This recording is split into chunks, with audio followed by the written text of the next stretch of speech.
Hello.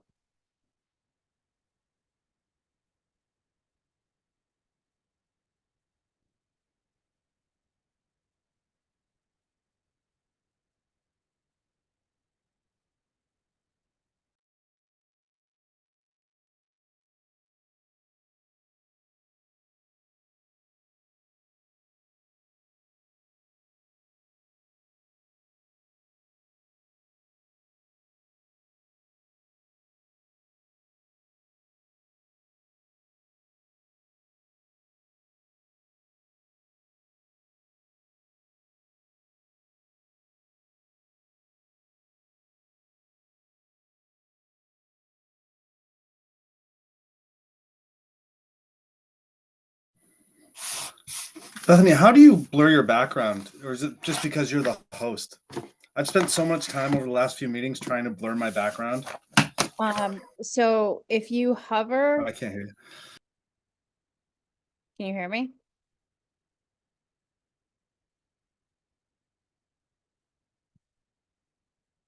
I'm unmuted. Can you hear me? Yeah. Um, so if you're in, like, hover in your photo, your picture of yourself, and you Yeah, should see like three dots. yeah, Click on the three dots. yeah. I And don't have. I just have stop video, rename, add pin, or hide self view. Okay, oh, so because it like might I just be have like the. I can rename and blur background. Maybe it's because you're the host. Okay. Maybe I can make you co-host. No, so, no, thank you. That sounds like way too much responsibility for me today. I was already looking ahead and getting agita about the joint meeting and like, oh right, they need a negotiating committee too. Not it. Not going to do that. Mhm, mhm.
Howdy.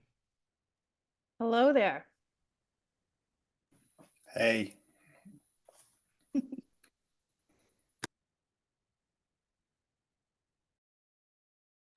You can tell who the A students were. Maybe for a few minutes. later on in life, sure. 4.0 in the masters, that's for sure. See, that's what counts, because whatever you got at the bachelor's, it was enough to get you in a master's program, and then, you know, up and away we go. I always took the lower number and raised it a little bit the next time. Awesome.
Okay, I guess we'll give everybody another minute. I know Jackie won't be here for the meeting. She's in the Susical. So she won't be here, and Julie won't be joining us either.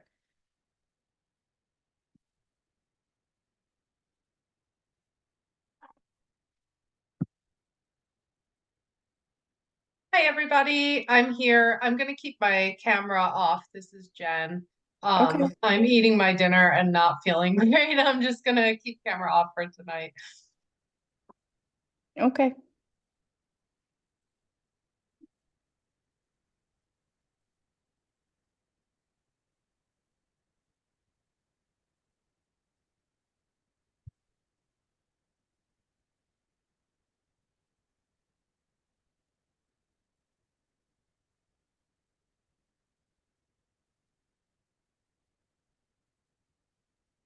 All right, well, in the interest of time, it is 7:01, so we will call the meeting to order.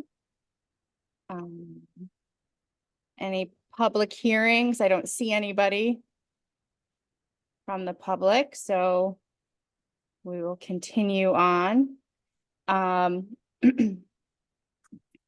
Review of the agenda and calendar. The only update I had, and I don't really have an update, and I was hoping Susie would be here, is that the meeting with FinCom, has that officially been switched to the 24th? I haven't seen anything come through. Believe it had, I haven't seen an official, but that seemed to be Okay. where it was headed. Okay. Jen, go ahead. Yeah, I saw Becky today at Town Hall, and it's looking like it'll be. I don't think she's finalized it out to everybody yet, but she said, I told her I can do the 24th, and she said, okay, I think we're going with it then. Okay. Just so everyone's aware, I can't be at that meeting, but I think we're covered. Right. Yeah. Okay. All right. Warrants? Anything? Yep, come in, here we go, okay. So for payroll, I've got batch 314 on 1/9 for the amount of $86,158.22. And batch 315 on 1/23 for the amount of $83,951.84. And then for vouchers, I've got 3016 on 1/9 in the amount of $39,474.27. And then I've got 3017 on 1/23 in the amount of $20,911.37.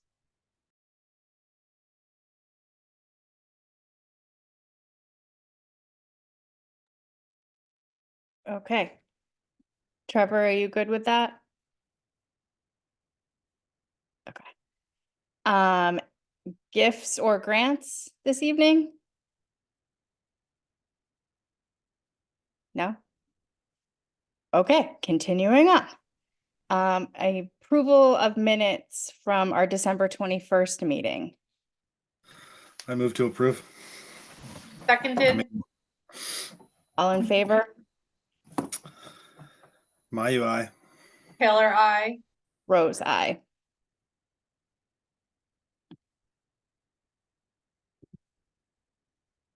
Okay. Business updates as far as capital projects, in the building process. Jackie's not with us tonight, as I said, is she Horton in the Seussical? I think. Yes, she is. Yeah. She's having fun. But she did send, a document for all of us, that kind of went through capital planning. And it looks like the kitchen floor was approved in 2023, and that will be replaced in the summer. And the outside of the building painting looks like that has been put forward to summer of 2024. Is there anything else anybody would like to add? No, I just liked that at the bottom, Jackie had sort of a historical reference listed so we could see projects that had been done while she had been here. So that was a great reference. Absolutely. Super impressive, that list. Yeah. Jen, did you have a question? I was just gonna add, because I've been on capital planning, that they are planning to do all of the repairs this year. There's always the back and forth on the pricing and we haven't even gotten to the point of getting quotes yet. But we also, so the fire department put a water tank in at the school underground, so that if there's ever a fire in the building, there will be a water source there, because otherwise they generally have to run to the lake and grab water. It's a whole process, or down to Amherst. So they are, that's gonna be in the works for 2026 fiscal year 26. And then they're gonna do the parking lot after that. So that's why we're not doing the parking lot this year, gonna hold off and do it next Okay. The superintendent search. So Julie's not here tonight. She had a family emergency, but I did talk to her yesterday, and the update on the superintendent search is that they are now, the search committee is interviewing. So continue to move forward, good steps. And that's kind of where we are now, that the interviews are in process. And if Julie has any more info, she'll get it out to us when she can. I did speak to Pam. I think they did the interviews last night. I believe, And yeah. I think they may be sharing the finalists with the Joint Supervisory Committee Friday, and then announcing that at the Joint Supervisory meeting on Monday, if I'm not mistaken. Excellent. That's good news. Okay, new business. FY23 end of year report. Vote to allow the chair to sign the audit engagement letter. Does anybody want to speak to that first before we? Sure. So every 3 years, a school has to have their end of year report audited. Because we were a single school municipal district, they give us the gift of not having to do it every year, which is great, but we are up for it. So you would need to vote to allow the chair to sign the audit engagement letter. We were using Markham, previously Melanson, to run the audit.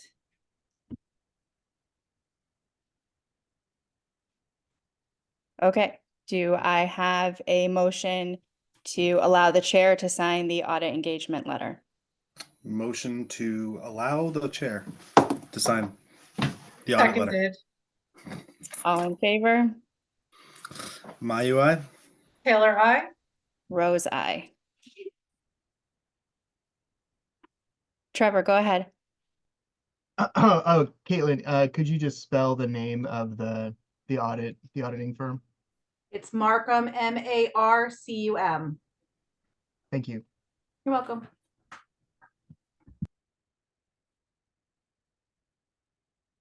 Okay, superintendent's report. Good evening. I'm going to give you an update on the Student Opportunity Act. If you remember back before COVID, we had to submit a plan to DESE relative to closing gaps in learning for students. Each year we reported on how we were doing.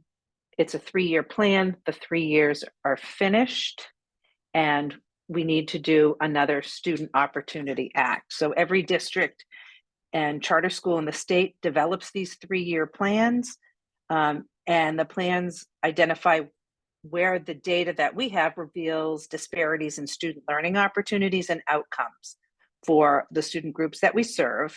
And then the plan also describes how we will utilize evidence-based approaches and strategies to address those disparities.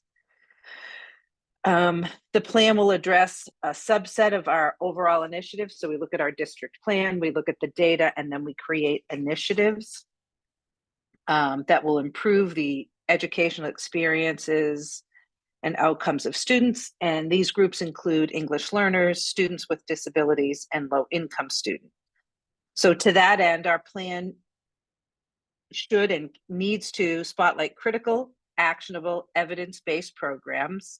So there's a pattern here from DESE, you're hearing evidence-based, and strategies that are focused on rapidly improving outcomes for those students with low academic performance. And this year, DESE has added some requirements. They have embedded the evidence-based programs that we must identify using in our Student Opportunity Act plan. And so this entire month, the leadership team is focused on creating the plan. We create one plan for each of our districts, but we do it together. And we will submit 4 separate ones. And the next phase of that, once we have a draft document, is we will be having a town hall for parents and stakeholders to get feedback on our plan. Principals will be sharing with their school councils or PTO to get feedback. And we will send a brief survey for anyone who can't attend any of those events. We will look at the feedback, incorporate that into our plan. We will bring it to the Joint Supervisory Committee for a vote in March, and then the deadline to submit to DESE is April 1st. So a really tight timeline. And I will be bringing updates to you as things progress. And that's my report for tonight. I can take any questions or comments if anyone has it. Okay, I think we're good. The hand went, okay, hands back. Mary Lou, did you have a comment?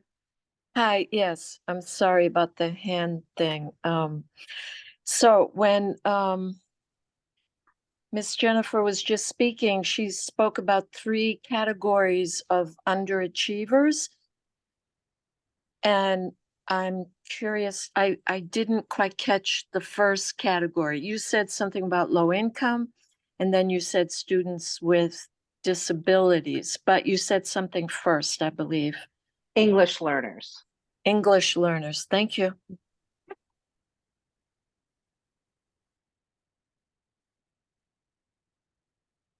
Okay.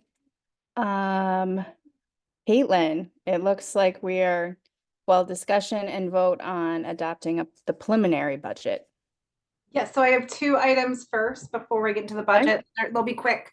The first one is we locked in oil rate for FY25 school year of, I never know how to say dollar amounts that go into like the 10,000s, but it's 2.6469 per gallon for our first 11,000 gallons. This is a decrease from the current year's rate of 2.7154. So that's nice that we're seeing a little decline in our oil prices for next year. We work with Lower Pioneer Valley Educational Collaborative to do the procurement and with Paul Schroeder to lock in that rate. The next is that Emily Ribzik will be returning for maternity leave. She's our accounts payable, and she'll be back a week from Monday.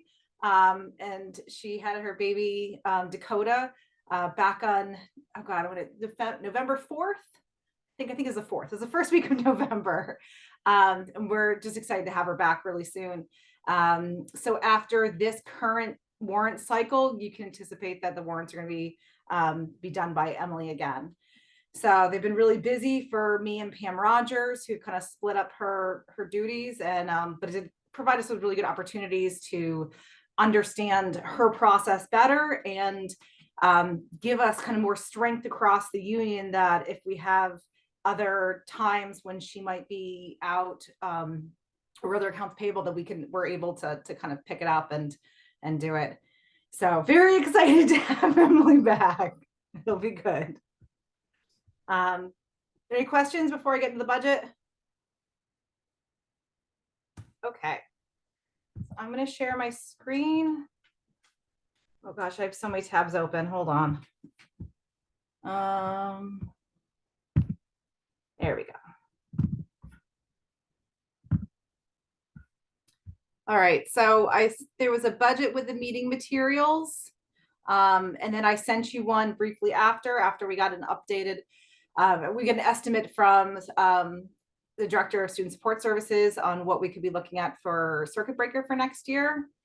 And here is, I'm going to kind of go quickly by the ballot, the summary. So not many changes since the last meeting we've had, just the circuit breaker. And what we're looking at, just as a brief overview, we've got sort of some minor drivers and some major ones. School committee contracted services, we see an increase in Medicaid reporting contracted services, a decrease in line 4 for all other expenses of the audit, because there will not have to be a end of year audit next year. Some of the Union 28, which again, were already voted on by the Joint Supervisory Committee. So any line that starts with U28 is locked in. But for line 17 office supplies, just a slight increase to adjust for increasing costs. And then for Director of Finance travel, return to in-person meetings.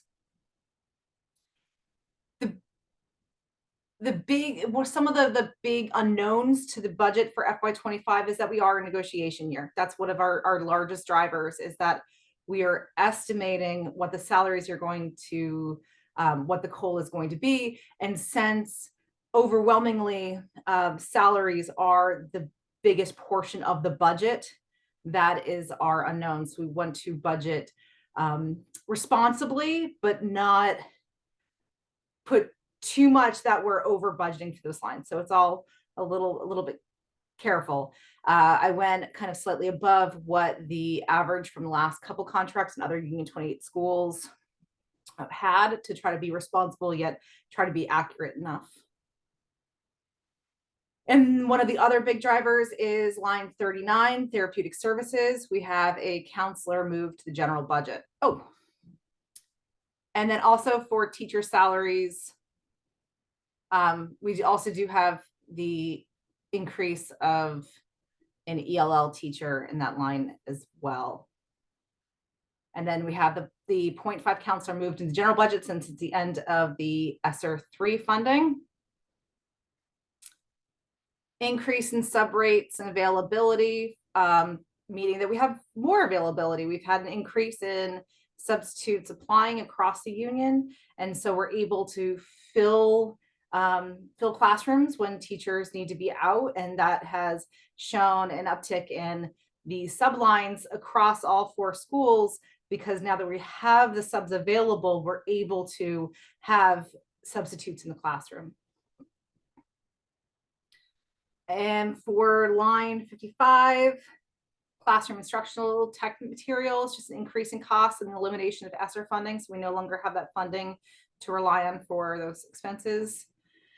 Increase in subscription costs. And again, that's a 50% increase, but it's just a $500 increase. It's just that that line is relatively small. One of our other large increases is for line 71, special education transportation. Usually we budget, for FY23 and FY22, we had 10,000 last year because we hadn't needed that funding so much. We decreased it down to 7,750, but the district's transportation expenses next year are projected to be about 40,000. We're still monitoring. Last I checked with fuel and with power, we're still on target to hit those amounts. But if we are seeing that there would be a decrease, those lines would change if we're able to save, if we're able to limit them. I don't project them going up. And if you voted on the preliminary budget tonight, then I wouldn't be increasing those lines. And I don't think they will need to be, but I'm hopeful, maybe as we monitor through the year, especially with a little bit less in the fuel lock-in amount, that they might be able to decrease, but it's just going to be monitored in the next couple of months. Line 83, networking and telecommunications. We have a reduction at the first year. Last year we moved over, and iVisions, our accounts payable, payroll, budgeting software we use, is we changed over to Tyler Technologies. And since we had that initial professional development and all of the services to move it over, there is a reduction for the years after that. And the other big driver is line 96, out of district tuition. And that is why I was able to work with Karina Wislow and Jennifer Spofford and had line 116 get an estimate for what we should be receiving in circuit breaker money for next year. Line 116, which is $30,074. So that increases our total revenue. But we do have those two, the transportation and the tuition, that increased our use of spending. And just to look again at our school choice and our ESSER grants, which are now we're not able to use any of for next year because they have to be expended by September 30th, 2024. What we are left with at this moment for our summary, what we have is a total use of funding of 7.27%, but with circuit breaker helping out with cover some of those expenses, a 6.5% net total for town appropriation.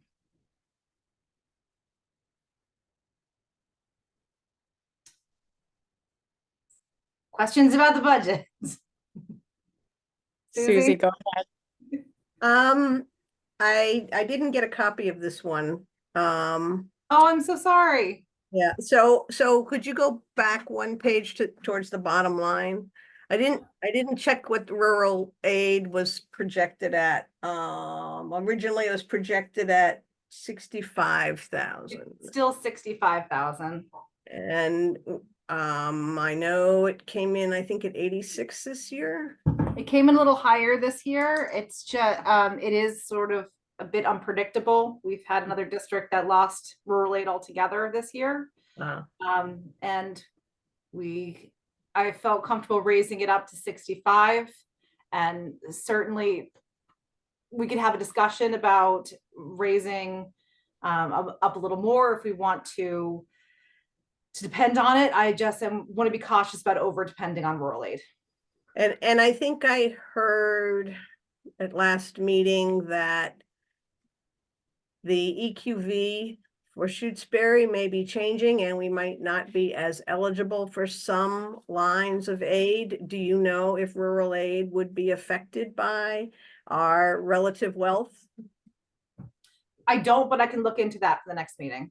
Okay, if it isn't, if we aren't under fire for that, and I can't remember, can you remember what's on here that would have been that? Was it REAP? One of the, I believe one of the grants, we may not end up qualifying for because of our relative wealth. But if it isn't going to affect rural aid, and it did come in at, I believe it came in at 86 this year. Is that right? I have a lot of numbers in my head. I'm pretty That sounds about right. I would Yeah. have to double check. Yeah. But rural aid is based on per capita. Well, partly there is a cap for per capita income. So if you go Right. over that cap, then you're not eligible for any rural aid, which is what happened to another Right. district. Yeah, and I believe this year the per capita was what the threshold was 60, Caitlin. Yes, right about that. It I can check on that number again too. Yeah, so it's part of the formula. It's also, students per square mile, and some other factors. But that's why one of our towns lost rural aid, because their per capita figure came in at like $200 or $2,000 above the cutoff. So I'm just saying, in terms of estimating that aid number, and talking to the finance committee, I want to give them the elements of what makes this decision. And so I will tell them about per capita. And another pretty big concern I'm hearing from other members of the committee is dropping enrollment. And I don't know if that is a factor in determining rural aid. But if neither of those factors are problematic for me, then for Shutesbury, then I wonder if we would consider moving up the rural aid estimate. But I understand being conservative. You're talking to the finance committee. But I just want to be able to explain to them what the factors are and why the decision is at this point and whether it might change. It might change at the state level. I get it. Yeah, so I can tell you that the cap was just shy of 60,000 for this year. Shutesbury was at 41,150. It's based on the per capita income for 2020. And the reason why I'm still being cautious is because we saw a huge spike from the 2019 to 2020 per capita income in Leverett. It shot up about $15,000. And so I'm gonna double check that number, but it was a substantial increase just from one year to the next. And so they ended up with $60,032, less than I think, $2,000 or $200 over the amount. Okay. So Shutesbury is still again at 41,000, but is that the number? Hold on, lost my place. Yeah, 41,150. But we don't know what other schools may qualify. So let's say that Leverett now qualifies and it again receives rural aid, then the amount of rural aid will get split with one more district. So so that could be part of the 86 jump, that the pie changed. The pie changes. The number of people being fed off the pie changed, and we ended up getting a larger slice. See, all of these things, I have to explain it to them because yeah, I understand. They're going to grill, and that's a good explanation. And and someday we might be kicked out of the pie. So okay. And the dropping enrollment is really less of a concern because it's how many students per square mile puts you at priority one priority 2 or priority 3. So Mhm. we have a large geographic area with not a lot of students, and that's so enrollment wouldn't affect that, Okay, at least for right now. okay, good. And there was one other district, Edgartown, that was also dropped off from last year to this year. Mhm. So we could see more districts come, more districts leave, and that amount will get split up just with, the total amount gets split up by the districts that are eligible. Mhm. Okay, well, that's good to know. Thank you. You're welcome.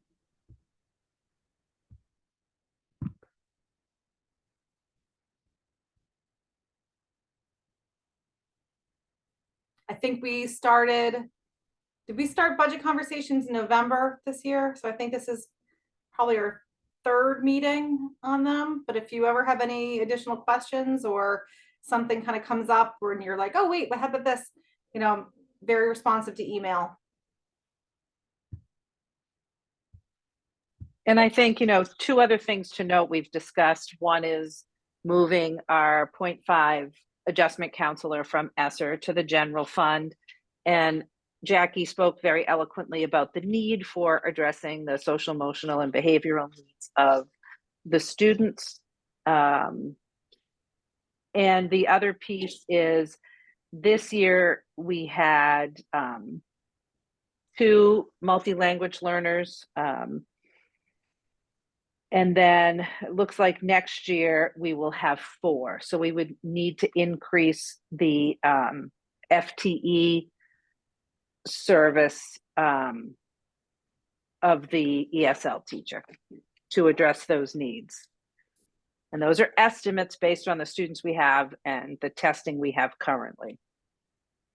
I would also say that Jackie has spent most of this year down one paraprofessional.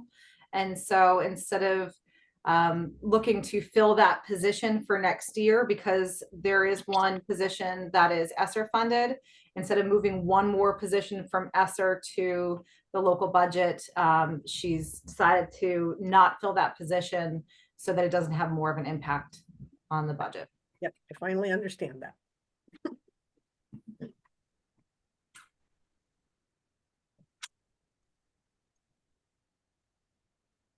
Okay, any other questions on the budget? Okay, do we have a motion to adopt this as our preliminary budget? So moved. Seconded. That was Jen Taylor. Seconded. All those in favor? My UI.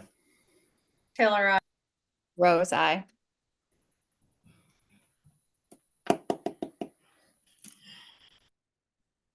Okay. And so next is the principal's report. I didn't see that Jackie sent anything. I didn't know if Jen, if you had anything, or we can continue No, on. she usually sends it. I do not have a principal's report in my packet. Okay. I didn't see one. Okay.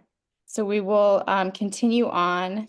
It looks like Anna hopped on, and if she had a update for the Amherst Pelham rep report. Oh, so sorry. Yeah. So the subcommittee for the search for the new superintendent is has collected all of the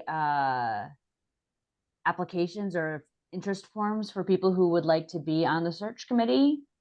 And we will be presenting our proposed list of candidates to the full committee at the next meeting, which I think is the 24th. 23rd. Maybe it's the 24th, 23rd.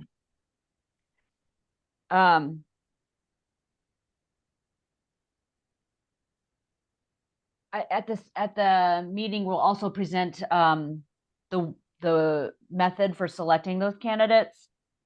And then the subcommittee should be able to disband, or at least not have any more commitments, just sort of function to answer questions as needed.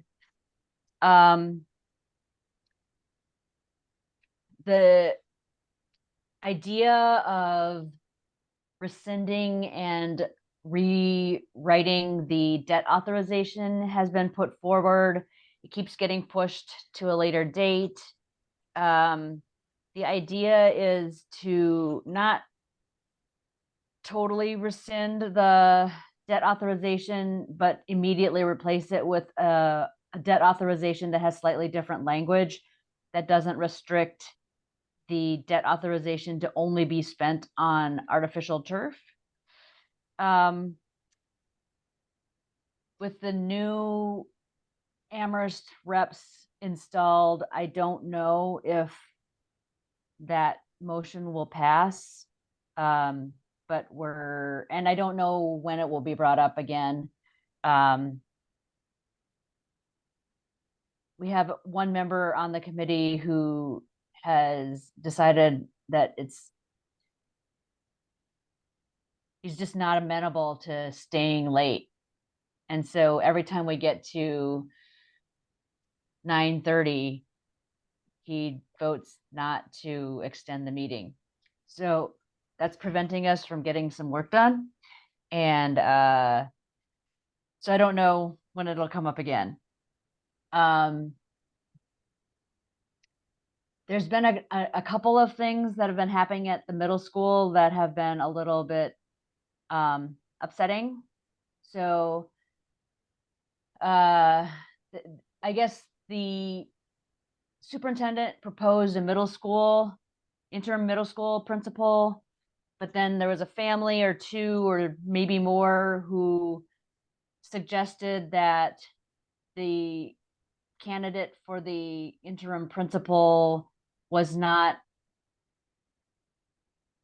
trans friendly, or at least was trans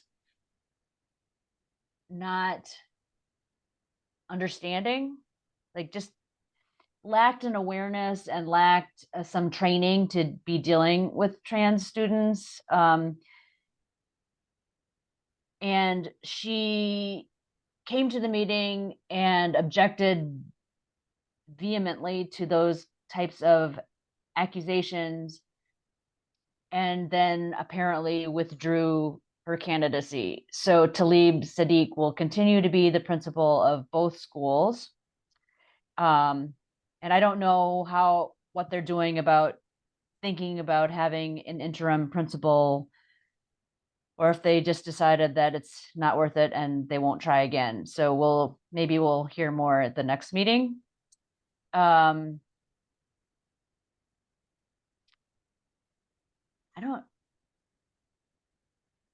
think that's the two biggest issues.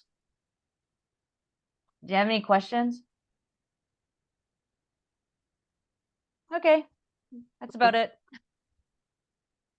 Thank you, Anna. Union 28 report. We don't have one. We haven't had a meeting yet. Our next meeting is actually Monday, the 22nd.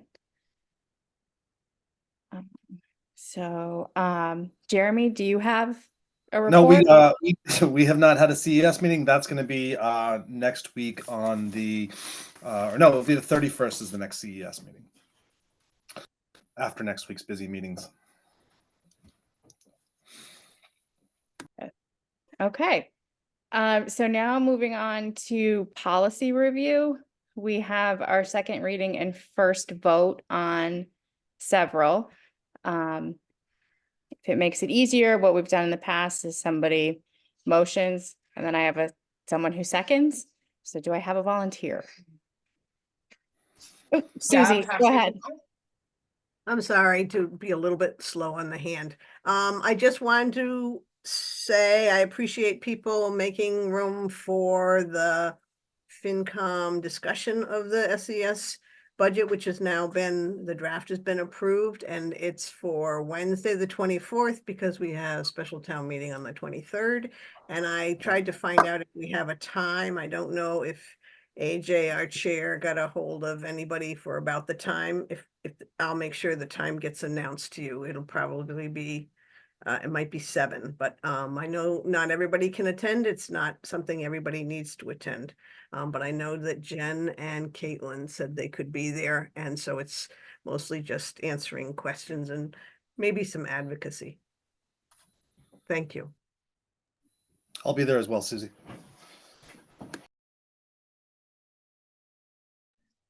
Okay. Jeremy, do you want to tag team the policies?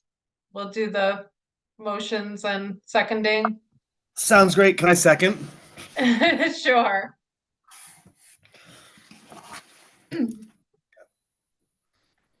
Okay, I have to, you know what, actually, I say sure, but I don't have it up in front of me right now. Oh, I've got it. Okay, I'll take care. so I'll take care of it. pick it up. I'm sorry. I I just was like, say, I will just go pull it up, but it doesn't make sense if you've got it. Sorry. can I say, so I can say motion to approve the second reading, first vote on service animals in schools, security cameras in schools, sexual harassment, unexpired term fulfillment, and policy revision and review. Can I say it that way? I don't see why not. Okay, great. Seconded. All those in favor? My UI.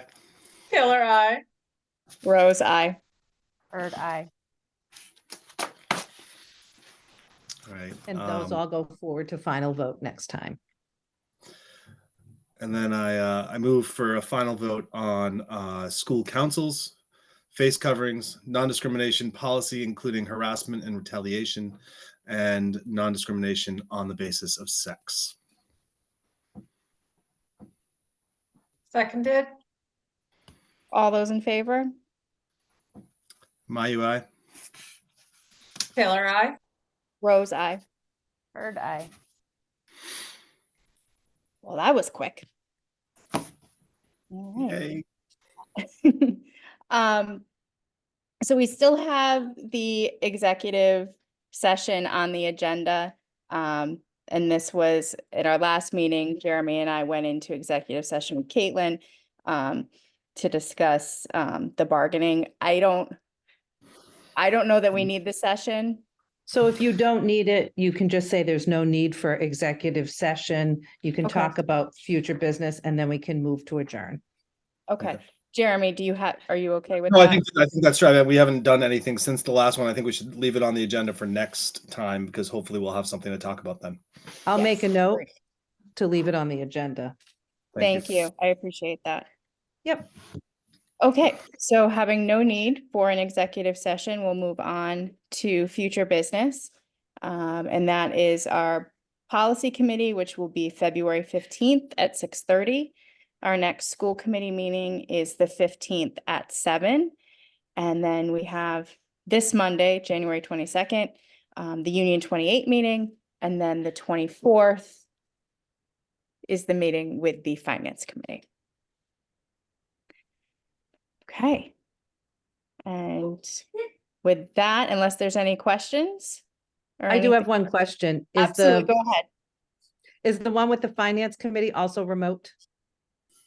Do we know that yet? It is? Okay. I'm assuming. Yes, I believe so. Okay, thank you. Not to delay the motion to adjourn, but I just wanted to make myself a note. Absolutely. Thank you. Yes. So- Okay, Move to adjourn. Seconded. All right. all right. All in favor? My UI. Taylor, I. Rose, aye. Heard I. And I won't tell Thanks. Jackie we finished early and she wasn't here, so. This was record time. But I might tease her when I see her next. Well, it takes a few people not being here and we can get right through everything. We fly. Jeremy busted us right through the policies. That was fabulous. Thank you.